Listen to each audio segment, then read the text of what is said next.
el capítulo 9, donde comenzamos a hablar acerca de la conversión de Saulo. Hoy vamos a hablar acerca del testimonio de Cristo que él dio. En realidad es admirable cómo comienza él a hablar acerca de ese Cristo que él pues negaba al principio. Hechos capítulo 9, vamos a leer el versículo 20, del 20 en adelante. Leamos la palabra de Dios entonces en el nombre del Padre, del Hijo y del Espíritu Santo.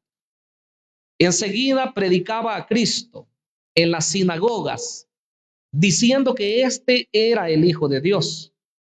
Y todos los que le oían estaban atónitos y decían: ¿no es este el que asolaba en Jerusalén a los que invocaban este nombre? Y a eso vino acá, para llevarlos presos ante los principales sacerdotes. Pero Saulo mucho más se esforzaba y confundía a los judíos que moraban en Damasco, demostrando que Jesús era el Cristo. Pasados muchos días, los judíos resolvieron en consejo matarle, pero sus acechanzas llegaron a conocimiento de Saulo y ellos guardaban las puertas de día y de noche para matarle. Entonces los discípulos, tomándole de noche, le bajaron por el muro, descolgándole en una canasta. Cuando llegó a Jerusalén, trataba de juntarse con los discípulos, pero todos le tenían miedo, no creyendo que fuese discípulo. Entonces Bernabé, tomándole, lo trajo a los apóstoles y les contó cómo Saulo había visto en el camino al Señor, el cual le había hablado, y cómo en Damasco había hablado valerosamente en el nombre de Jesús. Y estaba con ellos en Jerusalén y entraba y salía y hablaba denodadamente en el nombre del Señor y disputaba con los griegos, pero estos procuraban matarle. Cuando supieron esto, los hermanos le llevaron hasta Cesarea y le enviaron a Tarso. Entonces las iglesias tenían paz por toda Judea, Galilea y Samaria, y eran edificadas andando en el temor del Señor y se acrecentaban fortalecidas por el Espíritu Santo. Padre que estás en los cielos, gracias, porque tus misericordias se manifestaron, Señor, en la vida de estos hombres que tú llamaste para tu obra, Señor. Pero tus misericordias de igual manera se han manifestado en nuestras vidas, pues somos los beneficiados, Señor, con esos favores, esas misericordias. Y hoy podemos decir que somos parte, Señor, de ese pueblo victorioso, un pueblo, Señor, que te ha conocido, un pueblo, Señor, que ha tenido un encuentro personal contigo, que sabemos, Señor, que tú nos llamas para una obra especial. Señor eterno, danos las fuerzas para seguir caminando, para seguir anunciando también, Señor, que tú eres el Rey, que tú eres el Salvador del mundo. Gracias te damos, mi Dios, en el nombre de Jesucristo. Amén y amén. Gloria a Dios. El tema de esta oportunidad es: Saulo testifica de Cristo. Testificar, pues no tenemos que explicarlo porque ya sabemos que es hablar acerca de algo de lo cual pues nosotros somos testigos, ¿verdad? Valga decirlo. Entonces, en el caso de los apóstoles, ellos cumplieron con este mandato. Y hoy, al hablar de Pablo, pues antes lo vimos que acechaba a la iglesia, que él era un opositor, que era una persona contraria al evangelio. No podía saber que alguien era cristiano porque allá iban hasta su casa, lo sacaba, lo arrastraba, dice, y lo llevaba ante los tribunales, lo metían a la cárcel. Y vimos cómo ya no se conformó solamente con Jerusalén, con maltratar a los creyentes de ese lugar, sino dice que pidió cartas para ir a la ciudad de Damasco, una ciudad importante en ese tiempo de la provincia romana de Siria. Y fue así como, camino a ese lugar, él tuvo el encuentro personal con Jesucristo. Fuera bueno que nosotros recordásemos también el día que tuvimos el encuentro personal con Cristo. Por supuesto que aquí hay que reconocer que es Dios el que salva, es Él el que sana, es Él el que liberta. Muchas veces el ser humano se confunde y piensa que Él vino a Cristo. Y dice, el día en que yo me entregué al Señor, el día en que yo vine, el día en que decidí, el día en que hice. Bueno, muchas veces nos enfocamos en nosotros. Pero la realidad es que la Escritura presenta un panorama en el cual la única gloria y honra pertenecen al Cristo victorioso. Porque hermanos, nosotros éramos personas que íbamos de un lado para otro, pero menos pensar en Dios, mucho menos servirle a Él. No pensábamos en eso. La misericordia de Dios es la que ya nos tenía en su plan redentor. La misericordia de Dios es la que ya había, por decirlo de una forma, escrito en las memorias lo que nosotros íbamos a hacer estando ya en su obra. Una cosa es ser y la otra es hacer, por supuesto, ¿verdad? Hoy somos hijos de Dios, dice la Escritura, pero todavía no se ha manifestado lo que hemos de ser, es su totalidad. Ahora, al hablar del hacer, pues por supuesto que hablamos del trabajo en su obra. Y Saulo, en su religión, él pensaba que hacía lo bueno. Dice en uno de sus testimonios, porque se repite en el 22 y en el 26 de Hechos, dice él que él creía hacer la voluntad de Dios. De hecho, que yo me imagino que muchos religiosos de hoy en día lo mismo han de pensar. Pensarán que están en el centro de la voluntad de Dios. Pensarán que el atacar a creyentes para detener a la iglesia del Señor, pensarán que están haciendo lo correcto.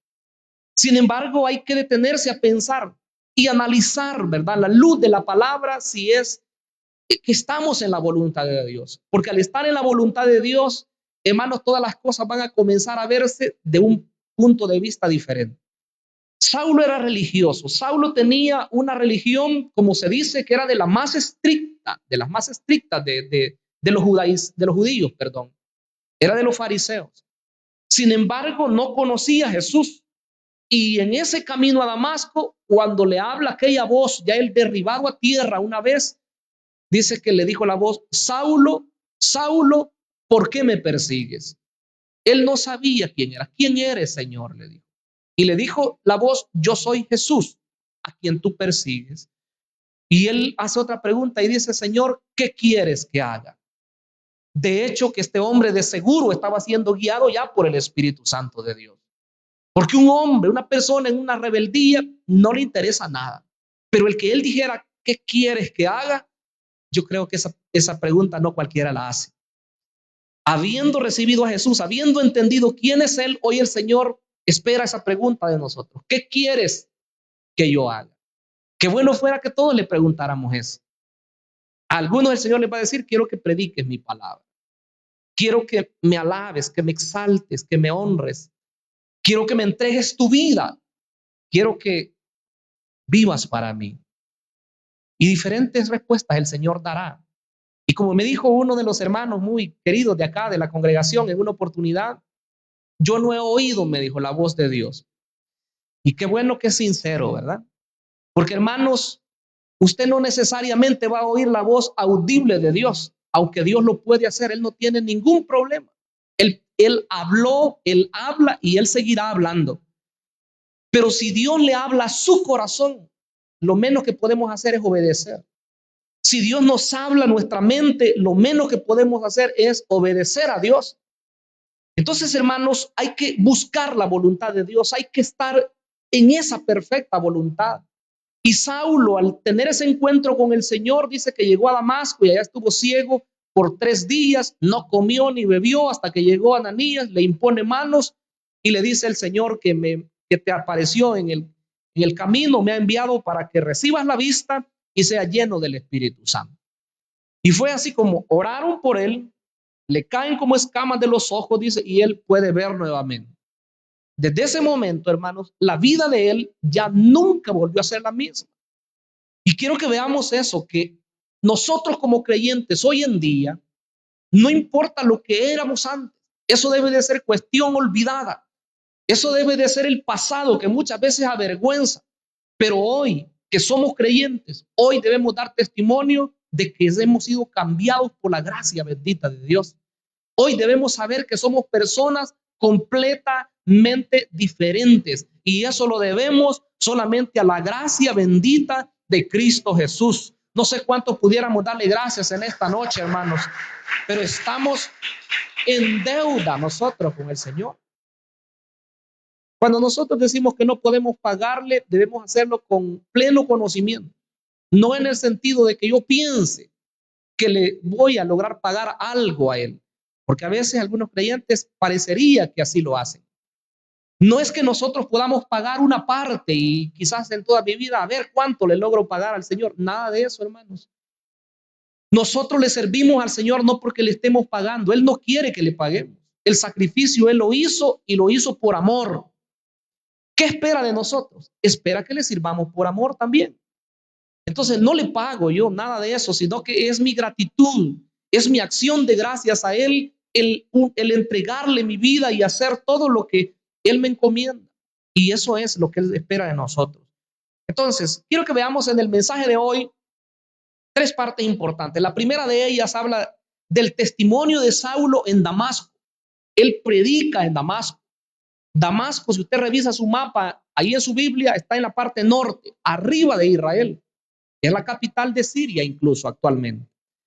Dice el versículo 20, enseguida predicaba a Cristo en la sinagoga, diciendo que éste era el Hijo de Dios. En ese versículo me quiero detener un poco porque quiero plantear varias cosas. Uno, quiero mencionar que para hablar de Jesucristo no debemos esperar tanto tiempo. Una persona que se convierte a Cristo debe de comenzar a compartir con otros su nueva fe. Oiga lo que dije. Una persona que se convierte a Cristo debe de comenzar inmediatamente a hablar de su fe. Porque no necesitamos prepararnos bíblicamente y teológicamente como para decir, yo hasta entonces voy a hablar de Cristo a otras personas. No. Por supuesto que cuando alguien es llamado al ministerio, cuando una persona es llamada a predicar su palabra, Dios mismo va a preparar los medios para que esta persona se capacite y luego ser eficiente en la obra del Señor. Pero sí debemos hablar de Él desde el momento en que nos convertimos. Una vez la persona ha experimentado el perdón de sus pecados, el que de verdad se ha entregado al Señor, hay gozo en su corazón. Hay un agradecimiento y aunque no conoce todo lo que la Biblia dice, pero quiere contarle a otras personas lo que ha pasado en su vida. Y si recordamos, por eso dije en la parte introductoria que debemos recordar el día en que Cristo nos encontró, es por eso, porque cuando el Señor nos encontró, hermanos, sentimos que todo nos quitó, que toda carga fue quitada y nos sentíamos, pero las personas más felices sobre la faz de la tierra. Y no era porque nosotros no fuéramos los mismos, humanamente hablando, o nuestra familia que estuviera ahí, o los demás. Pero yo he testificado varias veces que cuando me convertí al Señor, todas las cosas las miraba diferentes, así físicamente hablando. Y es porque Dios lo cambia a uno, Dios lo transforma de una manera tal, y uno le dice a las personas qué es lo que uno siente. Uno quisiera que las demás personas sintieran lo mismo que uno siente, porque uno no sabe nada del Señor, pero uno quiere compartir eso. Así que, hermanos, hay que seguir hablando de Cristo. Recordemos lo que sentíamos los primeros días. Es probable que el primer amor, como se dice, hace mucho tiempo lo hayamos dejado. Pero hoy el Señor nos dice, quiero que hables de mi palabra, quiero que testifiques. Saulo dice que inmediatamente, enseguida, dice, predicaba a Cristo. ¿Dónde? En la sinagoga, porque era el lugar donde se reunían los judíos y las gentes que trataban asuntos importantes. Ahí testificaba de Cristo. ¿Qué era lo que él decía? Les decía que él era el Hijo de Dios, que Jesús era el Hijo de Dios. Ese testimonio de que Él es el Hijo de Dios no ha cambiado. Claro que en ese tiempo era fundamental porque todos conocían al Padre. De cierto modo conocían el accionar del Espíritu. Pero a Cristo, al Mesías prometido, no lo aceptaban. Y Pablo, acabándose de convertir, él decía que Jesús era el Hijo de Dios. Incluso usted sabe que hoy en día hay algunas personas que salen, se supone, a compartir el mensaje de la Biblia, pero ellos niegan a Jesús. Y oiga, no nos dejemos confundir. Estas personas antes abiertamente negaban a Jesús, pero hoy cuando le hablan a usted le dice, queremos hablarle del reino de nuestro Señor Jesucristo. Cuando ellos dicen nuestro Señor Jesucristo, no es porque ellos lo crean así. Lo dicen para atraer a las personas, como un gancho. Pero la realidad es que esas personas niegan la deidad de Jesucristo, niegan que Jesús sea Dios. ¿Quiere usted probarlos cuando llegan y llegan con sus revistas y hablando y todo eso, muy bonito, y que los invitamos a una conferencia que vamos a tener, dicen ellos, por cierto, hoy en estos días? Vamos a hablar acerca de Jesús. Pregúnteles, ¿para usted Jesús es Dios? ¿Para usted Jesús es eterno? Ya estuvo que se los acabó, porque ellos no creen eso. Ellos dicen que es el primer ser creado, pero nosotros sabemos que nuestro Jesús no es cualquier maestro, como ellos dicen, no es un profeta más, no es cualquier hombre de esta tierra. Él es el Dios que dejó su lugar para venir a esta tierra y entregarse personalmente, voluntariamente, para salvar, para perdonar nuestros pecados. Nuestro Salvador no es cualquiera, nuestro Salvador es Dios hecho carne. Así es la realidad, hermanos. Si nos dejamos confundir por las personas, sería demasiado, sería que somos muy descuidados, porque la Biblia nos habla claramente, y si nos preguntasen dónde están esos fundamentos, incluso tendríamos que conocerlos. Pero Pablo, él dice que su testimonio era que este era el Hijo de Dios, o este es el Hijo de Dios. Entonces, eso lo predicaba. Si revisamos el versículo 22, dice, pero Saulo mucho más se esforzaba y confundía a los judíos que moraban en Damasco, demostrando que Jesús era el Cristo. No solamente dijo allá que era el Hijo de Dios, es el eterno, como dice Juan, que era desde el principio, sino que hoy dice que era el Cristo, en palabras hebreas, el Mesías, que traducido pues al griego es Cristo, de la palabra Christos. Él era el Mesías, lo demostraba, y dice, cuando dice ahí que lo demostraba, yo estoy seguro que él se fue a hablar de los profetas, donde anunciaron de su nacimiento. Por ejemplo, Isaías 7:14, donde dice, he aquí la Virgen concebirá y dará a luz un hijo, ¿verdad? Ahí está la profecía. Y en 9:6, donde dice, hijo nos es nacido, hijo nos es dado, y el principado sobre su hombro, y llamará su nombre Emmanuel, que traducido es, dice, Dios con nosotros. Y el pasaje de Isaías 9 dice que su nombre se va a llamar admirable, Padre eterno, consejero, príncipe de paz, Padre eterno. ¿Dónde iban a nacer? Miqueas lo dijo, en Jerusalén, en Belén, perdón, en Belén, dijo, de Judea. Entonces, todos esos pasajes que hablaban de su nacimiento, los que hablaban de su ministerio, los que hablaban de su muerte, de seguro Pablo les habló acerca de eso a los judíos, y todos dicen que se quedaban atónitos. El versículo 21 dice, y todos los que le oían estaban atónitos, pero ese asombro era en dos vías. Número uno, porque ya sabían quién era él, o por lo menos su vida pasada. Y número dos, al ver cómo es que conocía profundamente la doctrina cristiana. Todos se quedaban admirados.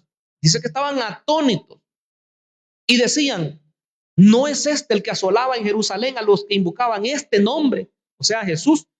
Y a eso vino acá, para llevarlos presos ante los principales sacerdotes. Claro que él era. Pero lo que ellos no sabían es que ya había sido transformado.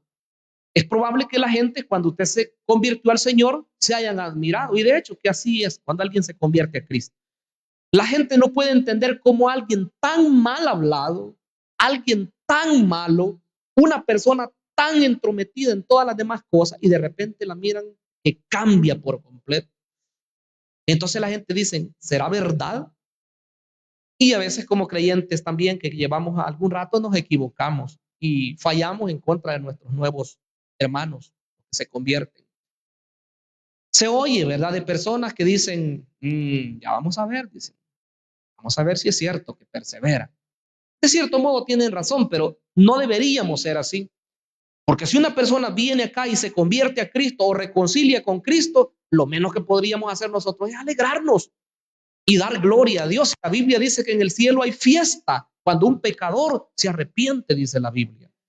Entonces, el ponernos en duda y decir, ya lo voy a ver si camina, ya la voy a ver si es cierto, eso sería como estar nosotros haciendo el trabajo del enemigo, ¿verdad? Y en duda, poniendo en tela de juicio, porque quien transforma el corazón es el Espíritu Santo. Puede ser malvado el hombre, ¿verdad? Borracho y marihuanero y bueno, y cualquier droga o lo que sea. Pero si se encuentra con Cristo y si le abre su corazón y con toda sinceridad se rinde a Él, yo le digo, esa persona desde ese día es una persona nueva y toda la honra y toda la alabanza pertenece al único que la merece, a Jesucristo, el que entregó su vida por cada uno de nosotros. Bendito sea el nombre del Señor. Gloria a Dios. Entonces dice que estaban asombrados ellos. ¿Y será verdad que se ha convertido? ¿Cómo conoce este hombre todo esto? Claro, nosotros hoy lo sabemos, ¿verdad? Que este hombre había sido instruido a los pies de Gamaliel, uno de los rabinos más reconocidos de su tiempo. Una persona que cuando hablaba, todos callaban. Cuando él hablaba, seguían el consejo de él. Hay personas así en la iglesia hoy en día también, hermanos, respetables, gente de peso hablando bíblicamente. Cuando uno los oye, uno hay que quedarse calladito y oírlos. Y si es un buen consejo, seguirlo. Entonces, cuando este hombre comienza a testificar que Jesús es el Hijo de Dios y que Jesús es el Mesías, todos estaban admirados. El versículo 22 dice que Saulo más se esforzaba todavía y los confundía a ellos. Estaba ahí en Damasco todavía testificando. Pero la segunda parte, hermanos, del mensaje de hoy habla de las tramas del enemigo o lo que intentaban hacer contra Pablo. En dos oportunidades lo intentaron matar, tanto ahí en Damasco como lo vamos a ver más abajo en Jerusalén también. Porque el enemigo, hermano, cuando tiene una persona que le hace su voluntad o que le hace su obra, ahí está tranquilo. Esa persona, pues, si es posible, quizás ni sufre mucho, no pasa problemas. Pero cuando la persona como que se le escapa un poco al enemigo, ahí el enemigo comienza a atacar. Mire lo que pasó acá. Dice el versículo 23, pasados muchos días los judíos resolvieron en consejo matarle. Se pusieron de acuerdo. No solamente uno, o dos, o tres, en consejo. De seguro hasta han de haber llamado a los principales ancianos, a los sacerdotes de su lugar, a los príncipes, los que dirigían, y dice que tomaron consejo para matarlo. Dice el 24, pero sus acechanzas llegaron a conocimiento de Saulo y ellos guardaban las puertas de día y de noche para matarle. Este acontecimiento, muchos creen que no fue inmediatamente, sino que tuvo que pasar un buen rato. De hecho, que el versículo 23 dice, pasados muchos días. Ya él testificaba, ya él predicaba, aunque todavía en la encomienda apostolar no se le había dado, pero él ya estaba hablando de Cristo. Quiere decir que nosotros no deberíamos de esperar mucho tiempo a esperar que nos nombren pastor, a esperar que nos nombren el encargado de un lugar para hablar de Jesús. Si hablamos misionológicamente, hermanos, todos debemos compartir el mensaje de Jesús. Pastores, líderes, gente que acabe de aceptar a Cristo, hablar de que Él es el único Salvador y que si no se entrega la vida a Jesús, se va a condenación, porque eso es lo que la Escritura dice. La mejor arma que nosotros tenemos hoy como creyentes ya no es ninguna que nos pueda quizás guardar del peligro físico, un revólver o algo que andemos escondido, sino más bien nuestra mejor arma hoy es hablar de las maravillas de Dios. ¿Sabe por qué digo que es la mejor arma? Porque el enemigo también tiene sus agentes, pero nosotros con nuestra voz, con nuestro testimonio, rescatamos esas personas que van rumbo a condenación. Así que usted y yo somos instrumentos en las manos de Dios. Somos esas voces que se anuncian, ¿verdad? De los 4 puntos cardinales, anunciando que hay un Salvador y que Él puede cambiar esa vida sin sentido que las personas llevan. Entonces, la mejor herramienta que tenemos es hablar de Jesús. Él seguía testificando, pero estos lo querían matar. Y como dice, él se da cuenta y entonces el versículo 25 dice que lo auxiliaron. Entonces los discípulos tomándole de noche, le bajaron por el muro, descolgándole en una canasta. Este episodio ha de haber sido curioso, ha de haber sido incluso hasta gracioso. Claro, hoy al recordarlo, pero lo que le pasó a él debe haber sido angustiante. De noche, si usted busca imágenes, ahí las va a encontrar de discípulos ahí, ¿verdad? Descolgando al apóstol, descolgándolo en una canasta y él, como que si fuera un pajarito o como que si fuera algo, ¿verdad? Un animalito, colgándolo por un muro ahí, ¿verdad? Que daba a la calle para que él se fuera huyendo. Eso fue en Damasco. Y sale él huyendo y se va. Pero resulta que estando en Jerusalén, de la misma forma, un tiempo a él lo tenían de agrado, ¿verdad? Por así decirlo, pero después intentan matarlo nuevamente, porque el enemigo siempre se va a oponer. Solo recordemos a nuestro Cristo. ¿Desde cuándo comienza queriéndolo matar? Bueno, desde su mismo nacimiento, antes que naciera. Y después ya habiendo nacido, y después en la tentación en el desierto, y después intentando impedir que fuera hasta la cruz, y después pensando que ya no se iba a levantar de la tumba. Pero, hermano, nuestro Cristo no es un Cristo cualquiera, lo decíamos hace un rato.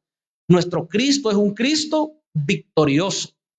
Y si Él venció y se levantó de la tumba, quiere decir que nosotros, ni más ni menos, también somos victoriosos en el poderoso nombre de Jesús. ¿Cuánto lo creemos en esta noche? Porque somos una iglesia, dice la Biblia, más que vencedores en Cristo. Oiga la palabra. No nos vayamos a olvidar, ¿verdad? Creyendo que somos vencedores y nada que ver con el Señor. Vencedores en Cristo. Porque por nosotros mismos no somos nada, pero en el Señor sí somos más que vencedores. Entonces, veamos la tercera parte del mensaje de hoy. Bueno, pero antes quiero citar este testimonio. En Gálatas 1:17 se dice que ese viaje de Pablo a Jerusalén tardó por lo menos unos 3 años. Gálatas 1:17 dice así, incluso para entender el contexto leo desde el 15. Pero cuando agradó a Dios que me apartó desde el vientre de mi madre y me llamó por su gracia, revelar a su Hijo en mí para que yo le predicase entre los gentiles, no consulté enseguida con carne y sangre, ni subí a Jerusalén a los que eran apóstoles antes que yo, sino que fui a Arabia y volví de nuevo a Damasco. Después, pasados 3 años, subí a Jerusalén para ver a Pedro y permanecí con él 15 días, pero no vi a ningún otro de los apóstoles, sino a Jacobo, el hermano del Señor. Oiga lo que dice Pablo. No fue a Jerusalén él, recién convertido, sino que dice, fui a Arabia. Eso ha dado mucho que hablar, pero la escritura no dice tanto. Solo vemos que él tiene ese tiempo de ir como en un retiro espiritual a ese lugar de Arabia y pasan por lo menos 3 años él viviendo en aquellos lugares y después dice va a Jerusalén y ni siquiera se encontró con todos los apóstoles, solo con Pedro en privado y vio a Jacobo, el hermano del Señor Jesucristo. A los demás no los vio. Recuerde que él está alegando que él tiene una revelación especial de Dios, que a él el evangelio no se lo transmitió otro apóstol. Estamos hablando de Pablo, no estamos hablando de cualquier persona hoy en día. Estamos hablando de Pablo, cómo Dios se le reveló a él, ¿verdad? Y le dio todo el mensaje que quería que predicara. Entonces dice él, hasta pasados 3 años, yo voy a Jerusalén. Entonces el pasaje que vemos hoy, en Hechos 9, si volvemos ahí, dice el versículo 26, cuando llegó a Jerusalén, trataba de juntarse con los discípulos, pero todos le tenían miedo, no creyendo que fuese discípulo.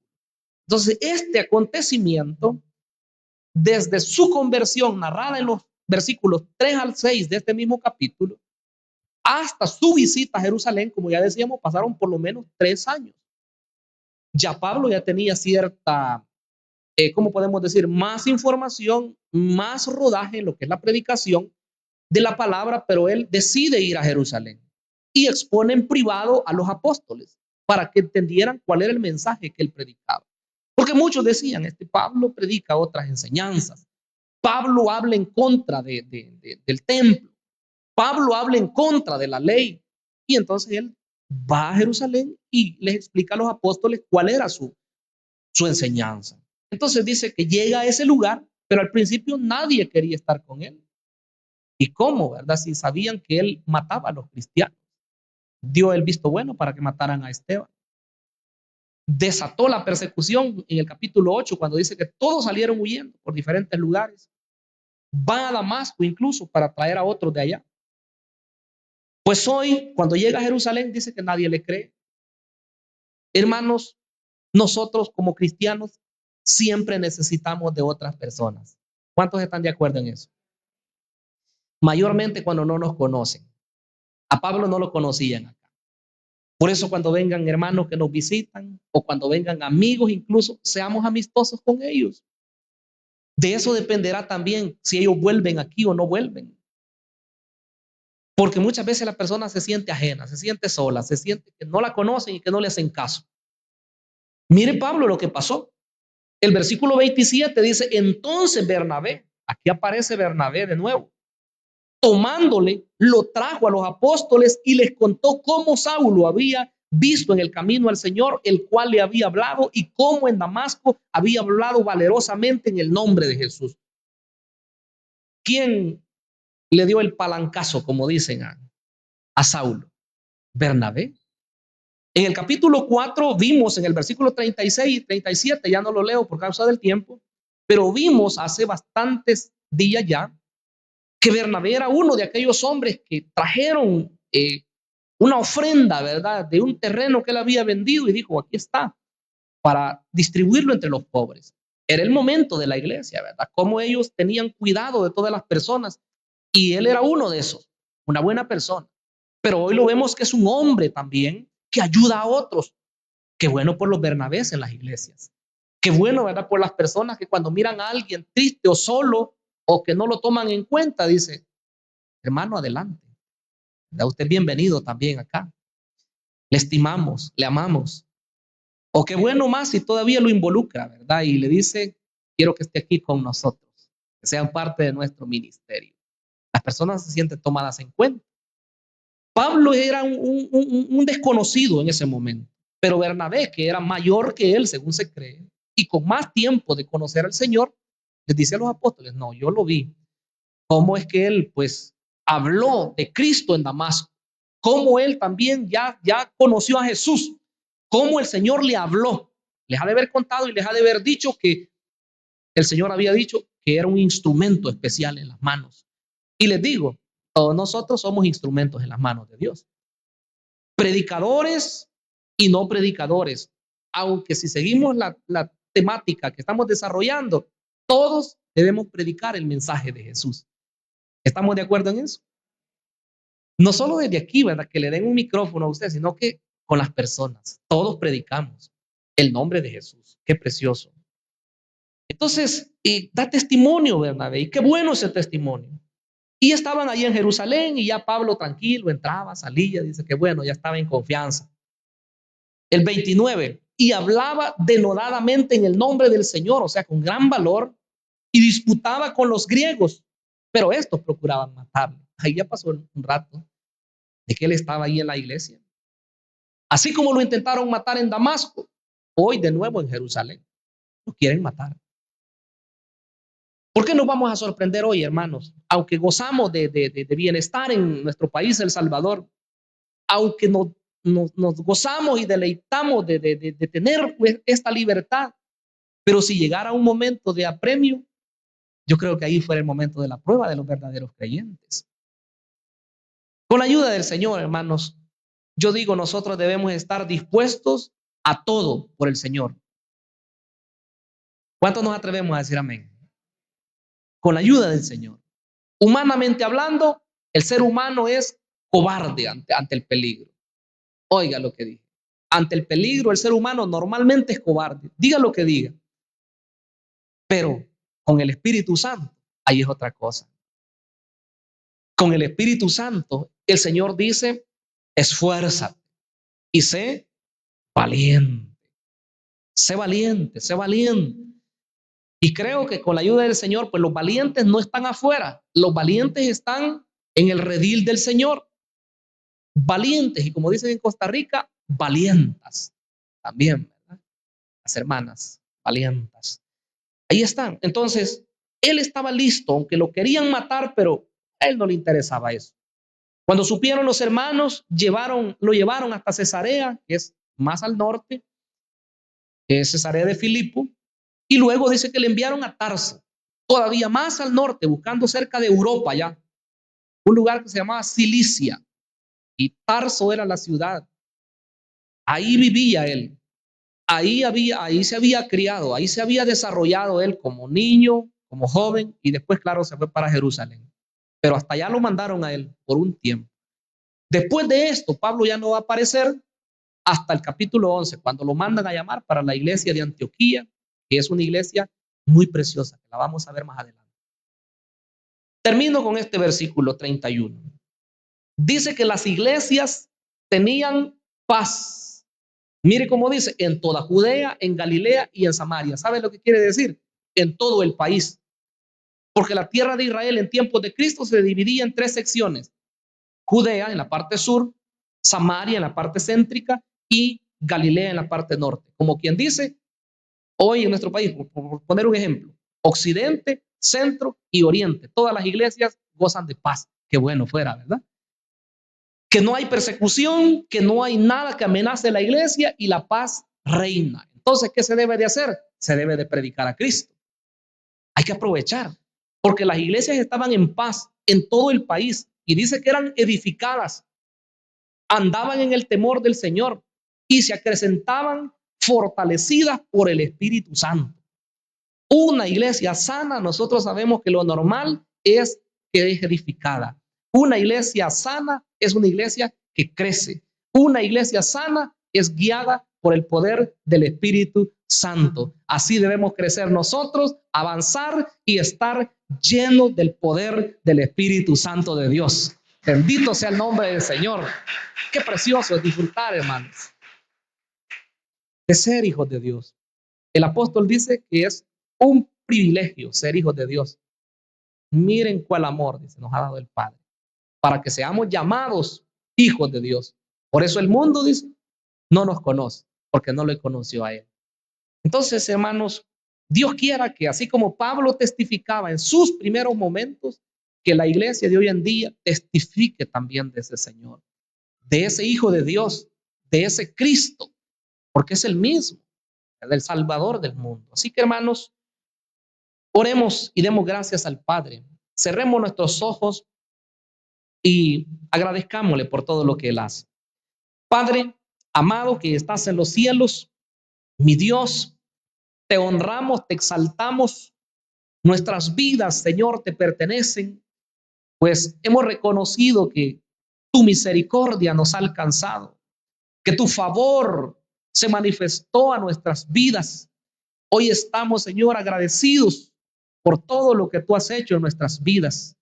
Permítenos, Señor, ser instrumentos. Tal vez no lo seamos a la escala de Pablo, hombre que fue constituido apóstol más adelante y que ministró en diferentes ciudades, diferentes iglesias. Nuestro alcance es probable que no llegue hasta ahí, pero sí queremos, Señor, hablar a las personas. Sí queremos abrir nuestros labios y que nuestros familiares puedan acercarse más a ti, Señor. Que las personas que nos rodean puedan conocerte a ti, Señor, a través de lo que nosotros les compartimos. Padre eterno, enséñanos a vivir una vida, Señor, de acuerdo a tu palabra. Que el testimonio vaya a la par, Señor, de lo que vivimos y lo que decimos. Mi Dios eterno, guíanos siempre con tu buen espíritu. Queremos siempre, Señor, ser testigos fieles de todo lo que tú, Señor, has hecho y nos has revelado, Señor. Gracias te damos en el nombre de Jesús. Amén y amén. Gloria al Señor.